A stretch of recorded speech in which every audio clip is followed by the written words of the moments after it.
Eloklah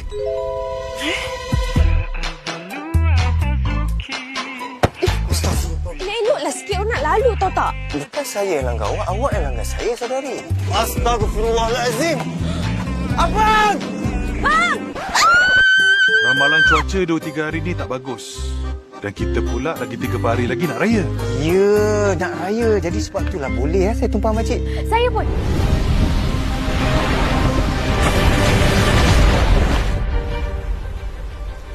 Allah. Papa, Aunty. Macam mana boleh tenang je? Yalah, masa awak sampai kat pantai ni, awak tak ada panik ke, meraung ke. Takkan dalam masa 3-4 hari tak ada orang selamatkan kita? Mama, Papa, tolong Mel. Cuma belajar bersyukur. Alhamdulillah Allah bagi nyawa kat kita lagi. Buatnya kalau Allah bagi panah petir kat kita, mati dalam keadaan kebuluh ke. Lantaklah kalau mati pun matilah. Saya dah tak kisahlah. Kenapa Tuhan tu nak kena uji saya macam ni? Saya dah tak larat tahu tak? Dasar anak orang kaya tak boleh duduk susah. Wan, bangunlah. Tolonglah sedar, Saya tiap-tiap tahun tak beraya. Man! Man, ya Allah, Man!